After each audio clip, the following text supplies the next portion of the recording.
اعوذ باللہ من الشیطان الرجیم بسم اللہ الرحمن الرحیم للہ ما فی السماوات وما فی الارض وَإِن تُبْدُوا مَا فِي أَنفُسِكُمْ أَوْ تُخْفُوهُ يُحَاسِبْكُم بِهِ اللَّهُ فَيَغْفِرُ لِمَن يَشَاءُ وَيُعَذِّبُ مَن يَشَاءُ وَاللَّهُ عَلَى كُلِّ شَيْءٍ قَدِيرٌ۔ جو کچھ آسمانوں میں ہے اور جو کچھ زمین میں ہے سب اللہ تعالیٰ ہی کا ہے، اور جو کچھ تمہارے دل میں ہے اگر تم اسے ظاہر کرو یا چھپاؤ، اللہ تم سے اس کا حساب لے گا، اور جسے چاہے گا بخش دے گا اور جسے چاہے گا سزا دے گا، اور اللہ ہر چیز پر قادر ہے۔ وَإِن تُبْدُوا مَا فِي أَنفُسِكُمْ، اور جو تمہارے دل میں ہے اگر تم اسے ظاہر کرو۔ انسان کے دل میں دو طرح کے خیالات آتے ہیں، ایک بطور وسوسہ اور ایک بطور عزم و ارادہ۔ وسوسوں سے دل کو خالی کرنا انسان کی قدرت میں نہیں، لیکن آدمی انہیں برا سمجھتا ہے اور ان پر عمل کرنے کا ارادہ نہیں کرتا۔ ان کو حدیث نفس اور وسوسہ کہتے ہیں، اس پر مواخذہ نہیں۔ بخاری و مسلم کی حدیث ہے، سرکار دو عالم صلی اللہ علیہ وآلہ وسلم نے ارشاد فرمایا کہ میری امت کے دلوں میں جو وسوسے آتے ہیں اللہ تعالیٰ ان سے تجاوز فرماتا ہے جب تک کہ وہ انہیں عمل میں نہ لائیں یا انہیں اپنے کلام میں نہ لائیں۔ یہ وسوسے اس آیت میں داخل نہیں، دوسرے وہ خیالات ہیں جن کو انسان اپنے دل میں جگہ دیتا ہے اور ان کو عمل میں لانے کا قصد و ارادہ کرتا ہے۔ ان پر مواخذہ ہوگا اور انہی کا بیان اس آیت میں ہے کہ اپنے دلوں میں موجود چیز کو تم ظاہر کرو یا چھپاؤ، اللہ تعالیٰ ان پر محاسبہ فرمائے گا۔ حضرت علامہ شیخ عبدالحق محدث دہلوی رحمۃ اللہ علیہ فرماتے ہیں، جو برا خیال دل میں بے اختیار و اچانک آ جاتا ہے اسے حاجز کہتے ہیں۔ یہ آنی فانی ہوتا ہے، آیا اور گیا۔ یہ پچھلی امتوں پر بھی معاف تھا اور ہمیں بھی معاف ہے، لیکن جو دل میں باقی رہ جائے وہ ہم پر معاف ہے، پچھلی امتوں پر معاف نہ تھا۔ اگر اس برے خیال کے ساتھ دل میں لذت اور خوشی پیدا ہو تو اسے ہم کہتے ہیں، اس پر بھی پکڑ نہیں، اور اگر ساتھ ہی کے گزرنے کا پختہ ارادہ بھی ہو تو وہ عزم ہے، اس کی پکڑ ہے۔ کفر اور گناہ کے عزم کا شرعی حکم۔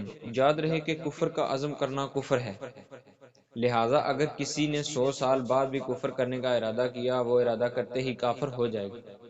اور گناہ میں یہ حکم ہے کہ گناہ کا عزم کر کے اگر آدمی اس پر ثابت رہے اور اس کا قصد و ارادہ رکھے لیکن اس گناہ کو عمل میں لانے کے اسباب اس کو میسر نہ آ سکیں اور مجبوراً وہ اس کو نہ کر سکے تو اکثر علماء کے نزدیک اس سے مواخذہ کیا جائے گا۔ امام ابو منصور ماتوریدی رحمۃ اللہ علیہ کا یہی موقف ہے۔ اس کی ایک دلیل یہ آیت ہے، ان الذين يحبون ان تشيع الفاحشة في الذين آمنوا لهم عذاب عليم في الدنيا والآخرة۔ بے شک وہ لوگ چاہتے ہیں کہ مسلمانوں میں بے حیائی کی بات پھیلے، ان کے لیے دنیا و آخرت میں دردناک عذاب ہے۔ نیز اس کی دلیل وہ حدیث ہے جس میں فرمایا گیا کہ بندہ جس گناہ کا قصد کرتا ہے اگر وہ عمل میں نہ لائے جب بھی اس پر عقاب کیا جاتا ہے۔ ہاں اگر بندے نے کسی گناہ کا ارادہ کیا پھر اس پر نادم ہوا اور استغفار کیا اللہ تعالیٰ اس کو معاف فرمائے گا۔ شیطان کی انسان دشمنی۔ یاد رہے انسان کے دل میں شیطان وسوسے سے ڈالتا ہے اور بعض اوقات یہ وسوسے اتنے خطرناک ہوتے ہیں کہ انسان کے لیے اپنا دین و ایمان بچانا مشکل ہو جاتا ہے۔ جیسے شیطان کبھی اللہ تعالیٰ کے بارے میں، کبھی تقدیر کے بارے میں، کبھی ایمانیات کے بارے میں، کبھی عبادات کے بارے میں، کبھی طہارت و پاکیزگی کے معاملات کے بارے میں، کبھی طلاق کے بارے میں وسوسے ڈالتا رہتا ہے۔ حضرت یحییٰ بن معاذ رضی اللہ تعالیٰ عنہما فرماتے ہیں کہ شیطان فارغ ہے اور تم مشغول و مصروف ہو، شیطان تمہیں دیکھتا ہے مگر تم اسے نہیں دیکھ سکتے، تم شیطان کو بھولے بیٹھے ہو مگر وہ تمہیں برائی میں مبتلا کرنے سے نہیں بھولا۔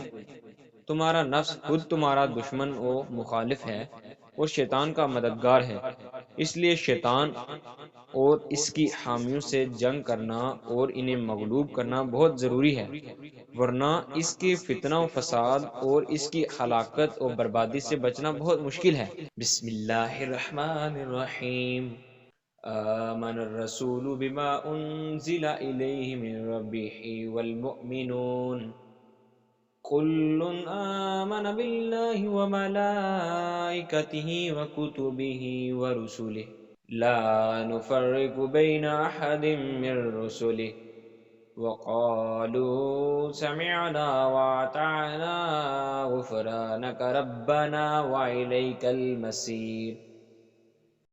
رسول اس پر ایمان لایا جو اس کے رب کی طرف سے اس کی طرف نازل کیا گیا، اور مسلمان بھی سب اللہ پر اور اس کے فرشتوں اور اس کی کتابوں اور اس کے رسولوں پر یہ کہتے ہوئے ایمان لائے کہ ہم اس کے کسی رسول پر ایمان لانے میں فرق نہیں کرتے، اور انہوں نے عرض کی اے ہمارے رب، ہم نے سنا اور مانا، ہم پر تیری معافی ہو اور تیری ہی طرف پھرنا ہے۔ کل آمن، سب ایمان لائے۔ اصول و ضروریات ایمان کے 4 مرتبے ہیں۔ نمبر 1، اللہ تعالیٰ کی وحدانیت اور اس کی تمام صفات پر ایمان لانا۔ نمبر 2، فرشتوں پر ایمان لانا، اور وہ یہ ہے کہ یقین کرے اور مانے کہ وہ موجود ہیں، معصوم ہیں، پاک ہیں، اللہ تعالیٰ کے اور اس کے رسول کے درمیان احکام و پیغام کے واسطے ہیں۔ نمبر 3، اللہ تعالیٰ کی کتابوں پر ایمان لانا اور یہ عقیدہ رکھنا کہ جو کتابیں اللہ تعالیٰ نے نازل فرمائیں اور اپنے رسولوں کے پاس وحی کے ذریعے بھیجی، وہ بے شک اور شبہ سب حق اور سچ اور اللہ تعالیٰ کی طرف سے ہیں، اور قرآن کریم میں تغیر و تبدیل اور تحریف سے محفوظ ہے اور محکم و متشابہ پر مشتمل ہے۔ رسولوں پر ایمان لانا اور یہ عقیدہ رکھنا کہ وہ اللہ تعالیٰ کے رسول ہیں جنہیں اس نے اپنے بندوں کی طرف بھیجا۔ تمام رسول و نبی اللہ تعالیٰ کی وحی کے امین ہیں، گناہوں سے پاک اور معصوم ہیں، ساری مخلوق سے افضل ہیں، ان میں بعض حضرات بعض سے افضل ہیں، البتہ نبی ہونے میں سب برابر ہیں، اور اس بات میں ہم ان کے درمیان کوئی فرق نہیں کریں گے، نیز ہم اللہ تعالیٰ کے ہر حکم کو سنیں گے، مانیں گے اور اس کی پیروی کریں گے۔ یاد رکھیں کہ ایمان مفصل کی بنیاد یہی آیت مبارکہ ہے۔ لا یکلف اللہ نفسا الا وسعها لها ما کسبت علیہا ما اکتسبت ربنا لا تؤاخذنا ان نسینا او اخطانا ربنا ولا تحمل علینا اصرا كما حملته علی الذین من قبلنا ربنا ولا تحملنا ما لا طاقة لنا به واعف عنا واغفر لنا وارحمنا انت مولانا فانصرنا علی القوم الکافرین۔ ترجمہ کنز العرفان۔ اللہ کسی جان پر اس کی طاقت کے برابر ہی بوجھ ڈالتا ہے۔ کسی جان نے جو اچھا کمایا وہ اسی کے لیے ہے، اور کسی جان نے جو برا کمایا وہ اس کا وبال ہے اور اسی پر ہے۔ اے ہمارے رب، اگر ہم بھولیں یا خطا کریں تو ہماری گرفت نہ فرما۔ اے ہمارے رب، اور ہم پر بھاری بوجھ نہ رکھ جیسا تو نے ہم سے پہلے لوگوں پر رکھا تھا۔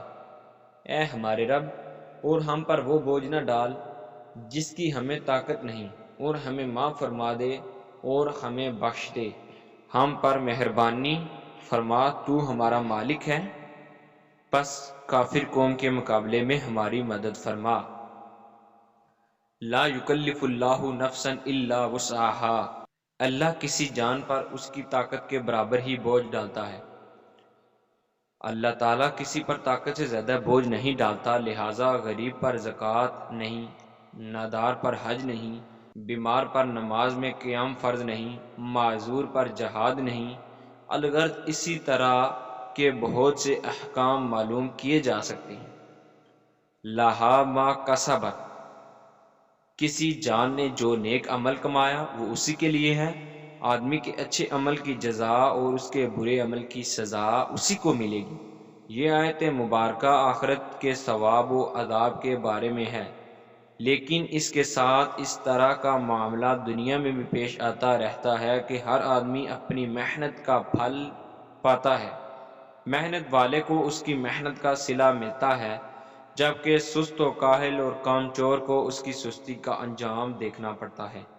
لوگوں سے بلائی کرنے والا بلائی پاتا ہے اور ظلم کرنے والا خود بھی زیادتی کا شکار ہو جاتا ہے۔ ربنا لا تؤاخذنا، اے ہمارے رب ہماری گرفت نہ فرما۔ یہاں سے اللہ تعالیٰ نے اپنے مومن بندوں کو ایک اہم دعا کی تلقین فرمائی ہے اور اس طرح اپنے پروردگار سے عرض کریں۔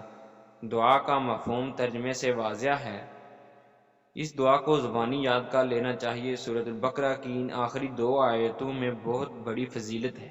حضرت جبیر رضی اللہ تعالیٰ عنہ سے روایت ہے، نبی اکرم صلی اللہ علیہ وآلہ وسلم نے فرمایا، اللہ تعالیٰ نے سورۃ بقرہ کو ان 2 آیتوں پر ختم فرمایا جو مجھے اس کے عرش کے خزانے سے عطا ہوئیں، لہٰذا انہیں سیکھو اور اپنی عورتوں کو سکھاؤ۔ یہ نماز یعنی نماز میں ان کی قرات کی جاتی ہے اور قرآن و دعا ہیں۔ کما حملتہ علی الذین من قبلنا، جیسا تو نے ہم سے پہلے لوگوں پر رکھا تھا۔ بنی اسرائیل پر کئی احکام ہم سے زیادہ سخت تھے، جیسے بعض گناہوں کی توبہ میں خود کشی کرنا، ناپاک کپڑے کا جلانا، گندی کھال کاٹنا اور زکوٰۃ میں چوتھائی مال دینا۔ ان کے مقابلے میں ہم پر نہایت آسانیاں ہیں، لہٰذا اعتراف نعمت کے طور پر یہاں دعا میں عرض کیا جا رہا ہے کہ اے ہمارے رب، اور ہم پر بھاری بوجھ نہ رکھ جیسا تو نے ہم سے پہلے لوگوں پر رکھا تھا۔ یاد رہے کہ امت محمدیہ پر یہ کرم نوازیاں ہیں کہ پر نور صلی اللہ تعالیٰ علیہ وآلہ وسلم کے صدقے میں، جیسا کہ سورۃ اعراف کی آیت نمبر 157 میں صراحت کے ساتھ مذکور ہے۔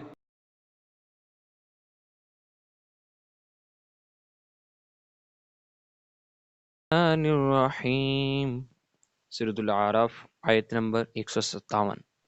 الذين يتبعون الرسول النبي الأمي الذي يجدونه مكتوبا عندهم في التوراة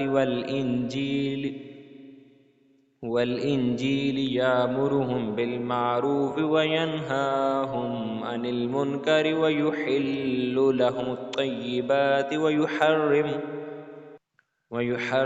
عليهم الخبائث ويضع عنهم إصرهم والأغلال التي كانت عليهم فالذين آمنوا به وعزروه ونصروه واتبعوا النور الذي انزل معه اولئک هم المفلحون۔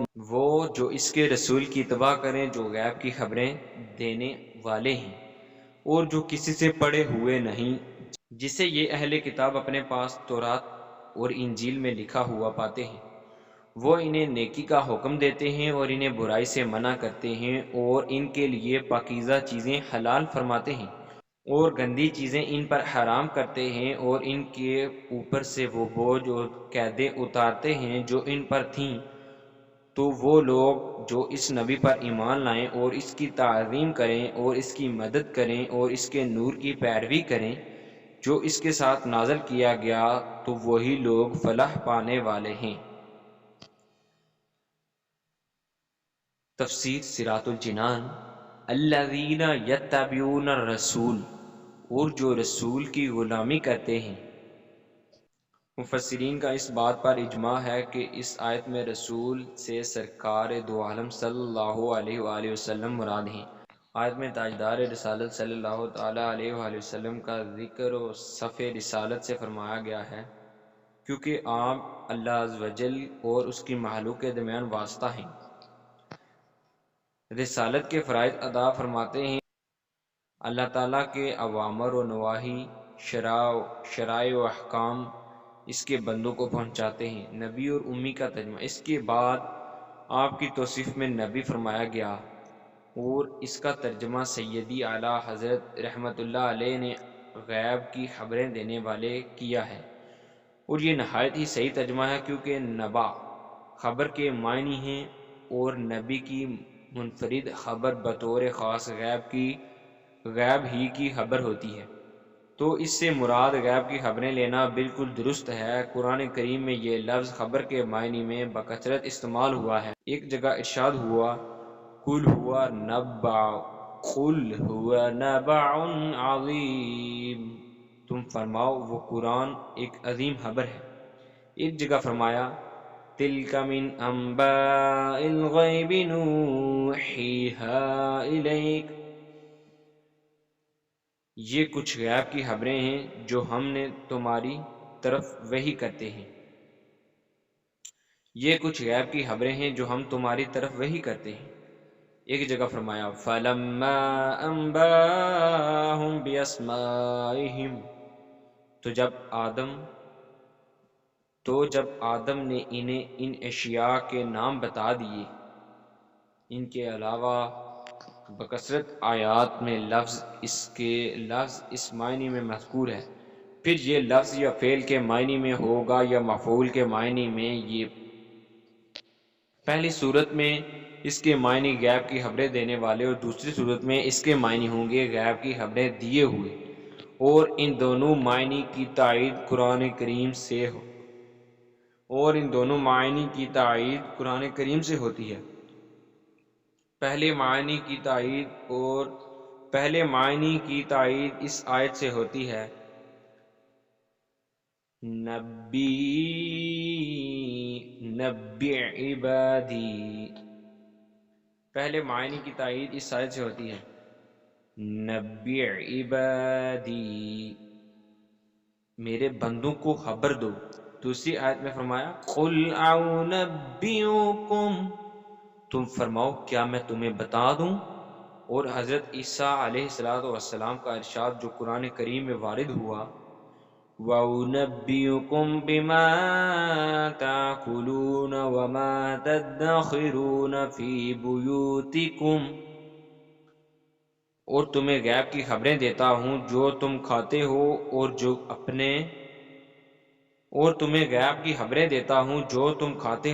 جو اپنے گھروں میں جمع کرتے ہو۔ اس کا تعلق بھی اس قسم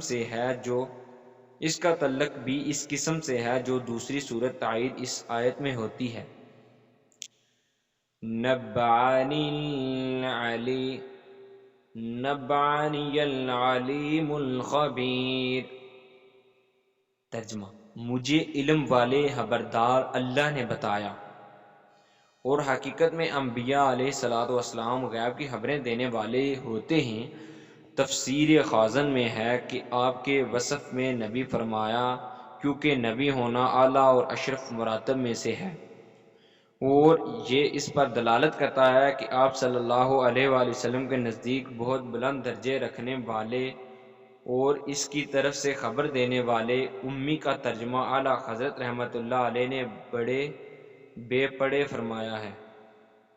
امی کا ترجمہ اعلیٰ حضرت رحمۃ اللہ علیہ نے بے پڑھے فرمایا ہے۔ یہ ترجمہ بالکل حضرت عبداللہ بن عباس رضی اللہ تعالیٰ عنہما کے ارشاد کے مطابق ہے، اور یقیناً امی ہونا آپ صلی اللہ تعالیٰ علیہ وآلہ وسلم کے معجزات میں سے ایک معجزہ ہے کہ دنیا میں کسی سے پڑھا نہیں اور کتاب وہ لائے جس میں اولین و آخرین اور غیبوں کے علوم ہیں۔ اعلیٰ حضرت رحمۃ اللہ علیہ فرماتے ہیں ایسا امی کسی کے لیے منت کش استاد ہو، کیا کفایت اس کو اقرا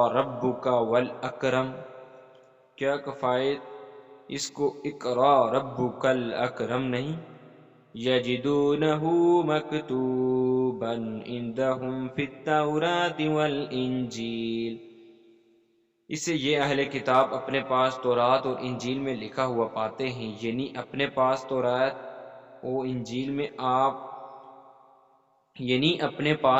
اور انجیل میں آپ کی نہ تو صفت و نبوت لکھی ہوئی پاتے ہیں۔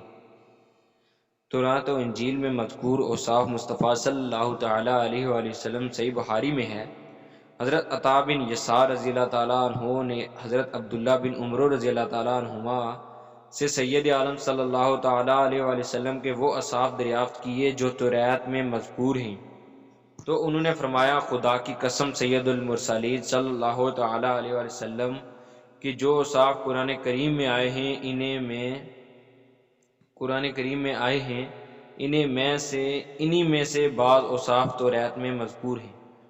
اس کے بعد انہوں نے پڑھنا شروع کیا، اے نبی ہم نے تمہیں شاہد و مبشر و نذیر و امیوں کا نگہبان بنا کر بھیجا، تم میرے بندے اور میرے رسول ہو، میں نے تمہارا نام متوکل رکھا، نہ بدخلق ہو، نہ سخت مزاج ہو، نہ بازاروں میں آواز بلند کرنے والے ہو، اور نہ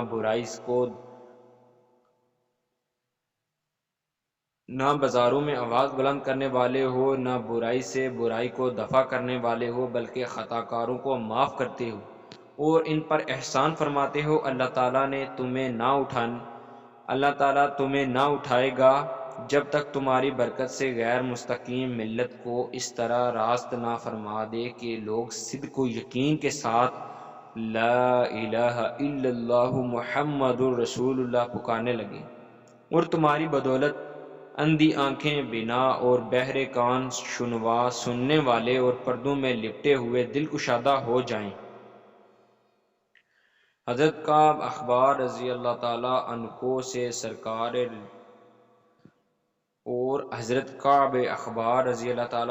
سرکار رسالت صلی اللہ تعالیٰ علیہ وآلہ وسلم کی صفات میں توریت شریف کا مضمون بھی منقول ہے کہ اللہ تعالیٰ نے آپ صلی اللہ تعالیٰ علیہ وآلہ وسلم کی صفت میں فرمایا کہ میں انہیں ہر خوبی کے قابل کروں گا اور ہر خلق کریم عطا فرماؤں گا، اطمینان قلب و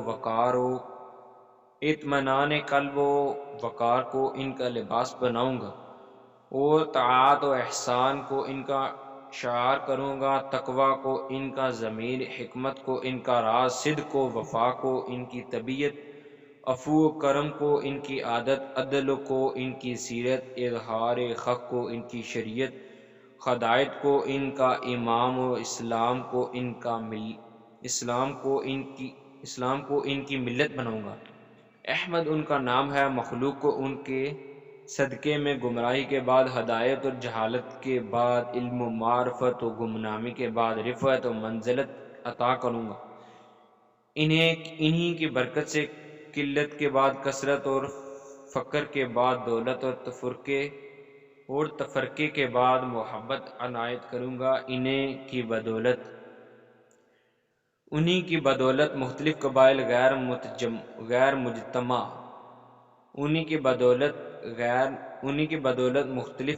غیر مجتمع خواہشوں اور اختلافات رکھنے والے دلوں میں الفت پیدا کروں گا، اور ان کی امت کو تمام امتوں سے بہتر کروں گا۔ ایک اور حدیث میں توریت شریف سے حضور سید المرسلین صلی اللہ تعالیٰ علیہ وآلہ وسلم کے یہ اوصاف منقول ہیں کہ میرے بندے احمد مختار ان کے جائے ولادت مکہ مکرمہ اور جائے ہجرت مدینہ طیبہ ہے۔ ان کی امت ہر حال میں اللہ عز و جل کی کثیر حمد کرنے والی ہے۔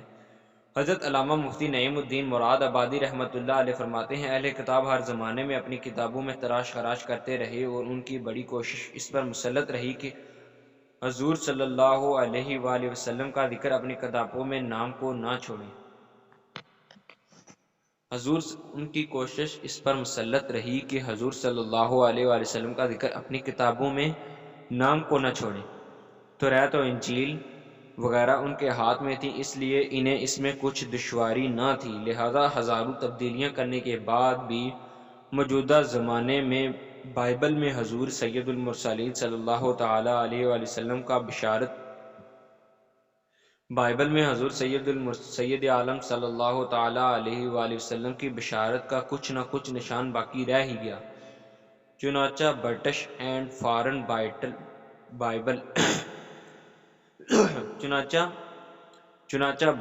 فارن بائبل سوسائٹی لاہور 1931 کی چھپی ہوئی بائبل میں یوحنا کی انجیل کے باب 14 کی 16ویں آیت میں ہے، اور میں باپ سے درخواست کروں گا اور میں باپ سے درخواست کروں گا تو وہ تمہیں دوسرا مددگار بخشے گا کہ اب تک تمہارے ساتھ رہے۔ لفظ مددگار پر حاشیہ ہے اور اس میں اس کے معنی وکیل یا شفیع لکھے ہیں۔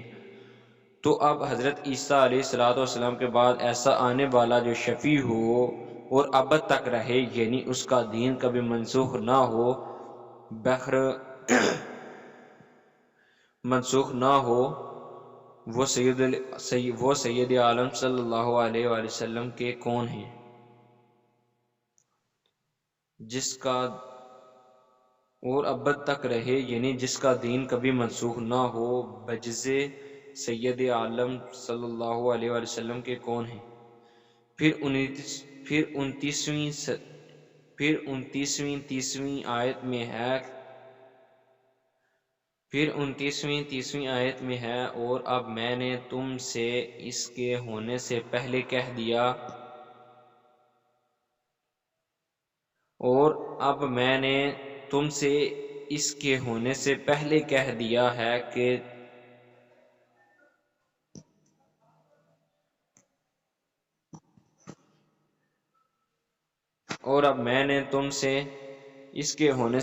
کہہ دیا ہے کہ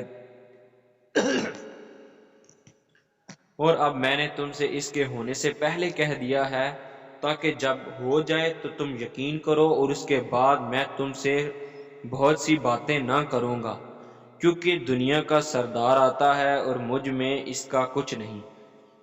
کیسی صفات بشارت ہے! اور حضرت عیسیٰ نے اپنی امت کو حضور صلی اللہ تعالی علیہ وسلم کی ولادت کا کیسا منتظر بنایا اور شوق دلایا ہے، اور دنیا کا سردار خاص سید عالم کا ترجمہ ہے، اور یہ فرمانا کہ مجھ میں سے اس کا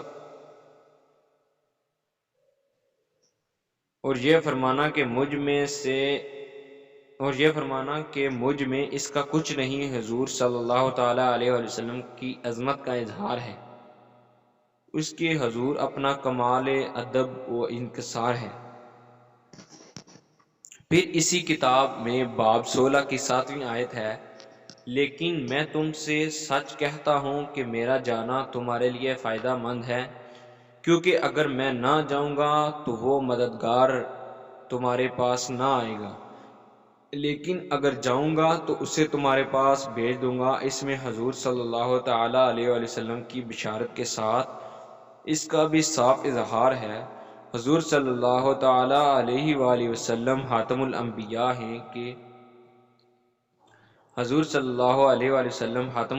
ہیں۔ آپ کا ظہور جب ہی ہوگا جب حضرت عیسیٰ علیہ السلام بھی تشریف لے جائیں۔ اس کی 13ویں آیت ہے، لیکن جب وہ یعنی سچائی کا روح آئے گا تو تم کو تمام سچائی کی راہ دکھائے گا، اسی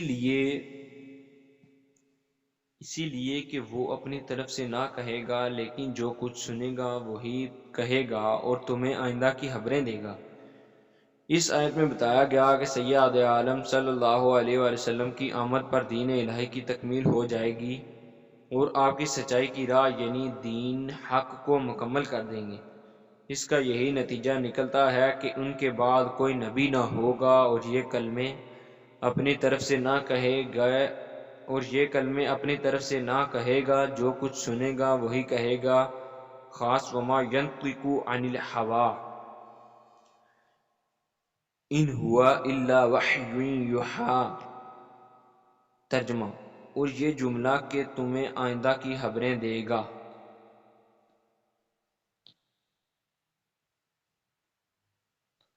وما ینطق عن الہوی ان هو الا وحی یوحی کا ترجمہ، اور یہ جملہ کہ تمہیں آئندہ کی خبریں دے گا، اس میں صاف بیان ہے کہ وہ نبی اکرم صلی اللہ علیہ وآلہ وسلم غیبی علوم تعلیم فرمائیں گے، جیسا کہ قرآن کریم میں فرمایا، یعلمکم ما لم تکونوا تعلمون، تمہیں وہ تعلیم فرماتا ہے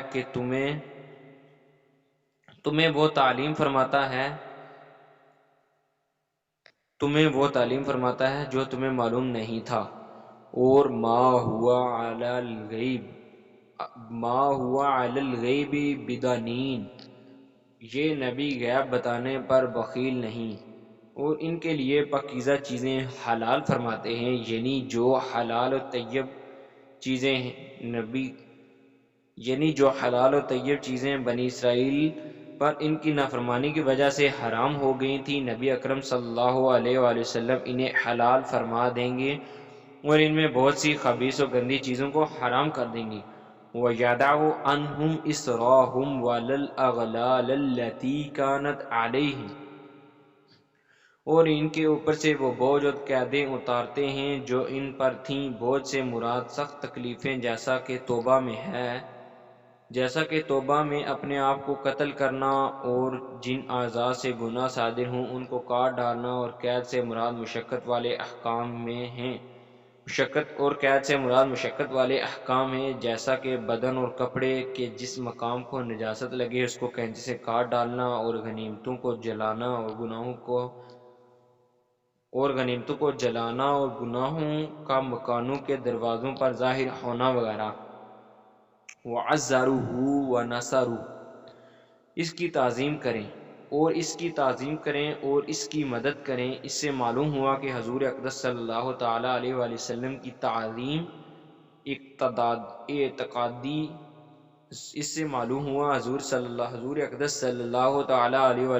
تعظیم اعتقادی عملی، قولی، فعلی، ظاہری، باطنی ہر طرح سے لازم ہے، بلکہ رکن ایمان ہے۔ وَاتَّبَعُوا النُّورَ، اور نور کی پیروی کریں۔ اس نور سے قرآن شریف مراد ہے، جس سے مومن کا دل روشن ہوتا ہے اور شک و جہالت کی تاریکیاں دور ہوتی ہیں اور علم و یقین کی ضیاء پھیلتی ہے۔ اولئک ھم المفلحون، تو وہی لوگ فلاح پانے والے ہیں۔ اس سے معلوم ہوا کہ حضرت موسیٰ علیہ السلام نے دنیا و آخرت میں بلائی لکھ دینے کی دعا اپنی امت کے لیے فرمائی تو اللہ تعالیٰ نے فرمایا کہ یہ شان امت محمدی کی ہے۔ سبحان اللہ۔ اور ساتھ ہی اپنے حبیب صلی اللہ تعالیٰ علیہ وآلہ وسلم کے فضائل اور امت مرحومہ کے مناقب انہیں سنا دیے۔ اس سے معلوم ہوا کہ تاجدار رسالت صلی اللہ تعالیٰ علیہ وآلہ وسلم کی امت پہلے بھی عالم میں مشہور تھی، مگر اس امت کی نیکیاں شائع کر دی گئی تھیں اور ان کے گناہوں کا ذکر نہ کیا تھا، بلکہ صحابہ کرام رضی اللہ تعالیٰ عنہم بھی مشہور کر دیے گئے، جیسا کہ اللہ تعالیٰ ارشاد فرماتا ہے ذَلِكَ مَثَلُهُمْ فِي التَّوْرَاةِ وَمَثَلُهُمْ فِي الْإِنْجِيلِ، اور فی الانجیل ترجمہ، یہ ان کی صفت توریت میں مذکور ہے اور ان کی صفت انجیل میں مذکور ہے۔ صدق اللہ العظیم۔